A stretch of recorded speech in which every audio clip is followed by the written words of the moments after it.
মহানবী সাল্লাল্লাহু আলাইহি সাল্লামের ব্যবহৃত পাত্র এগুলো। এটি মা ফাতেমা রাদিয়াল্লাহু তাআলা আনহা ব্যবহার করতেন। কোরআন নাজিল হওয়ার সময় পাথরে লিখে রাখা হতো। এগুলো হচ্ছে সেই কোরআন নাজিলের পাথর।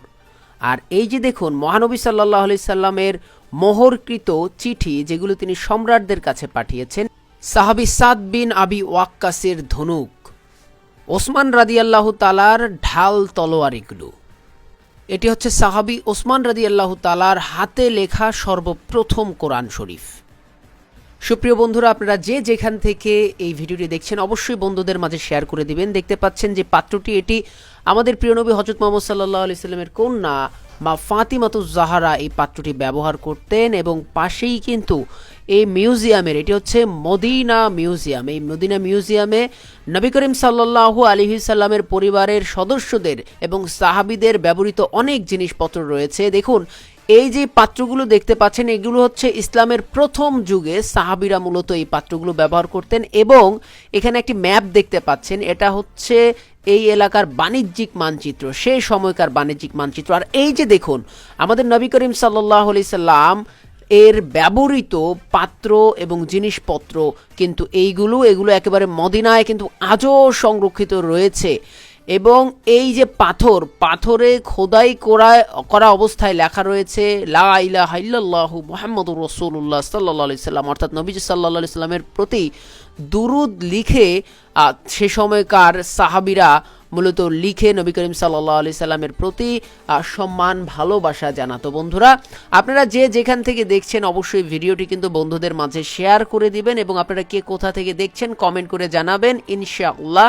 তো আমরা কিন্তু মদিনা মিউজিয়ামের দৃশ্য দেখছি এবং আমরা আপনাদেরকে দেখানোর চেষ্টা করছি যে দেখুন নবী করিম সাল্লাল্লাহু আলাইহি সাল্লামের চিঠি, রোমান সম্রাট, বাইজেন্টাইন সম্রাট, এদেরকে নবী করিম সাল্লাল্লাহু আলাইহি সাল্লাম চিঠি দিতেন এবং সেই চিঠিতে মহানবী সাল্লাল্লাহু আলাইহি সাল্লাম নিজে সিল মোহর করে দিতেন। দেখুন এই চিঠিগুলো কিন্তু এখানে চিত্র আকারে কিন্তু দেখানো হয়েছে। এটি হচ্ছে সাহাবী সাদ বিন আবি ওয়াক্কাস।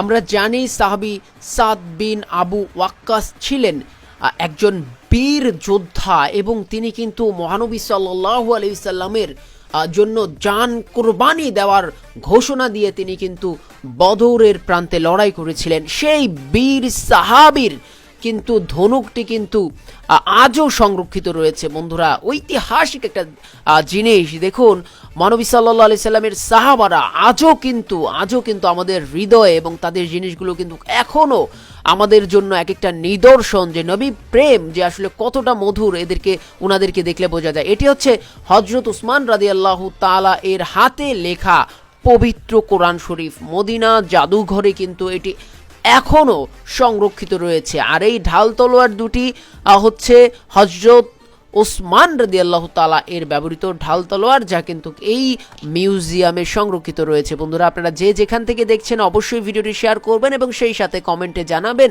আপনাদের কেমন লাগছে।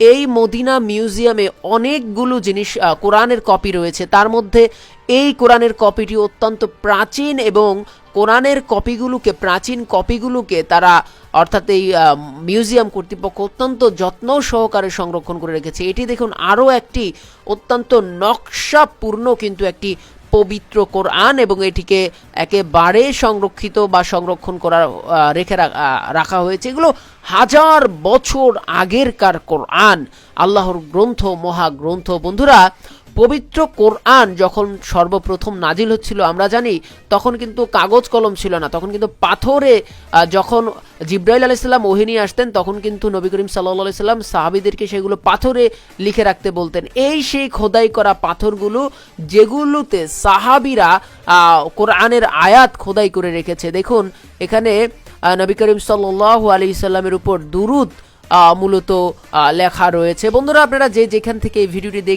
দেখেছেন আপনাদের কেমন লাগলো ইসলামের ঐতিহাসিক নিদর্শন। দেখুন এটি হচ্ছে বদরের প্রান্তরের একটি ছবি, পুরাতন ছবি। আপনারা যে যেখান থেকে দেখছেন আশা করি ভিডিওটি আপনাদের ভালো লেগেছে। ভালো লাগলে অবশ্যই বন্ধুদের মাঝে শেয়ার করবেন এই প্রত্যাশায় আজকের ভিডিওটি এখানে শেষ করছি। আল্লাহ হাফেজ। আসসালামু আলাইকুম ওয়া রাহমাতুল্লাহি ওয়া বারাকাতুহু।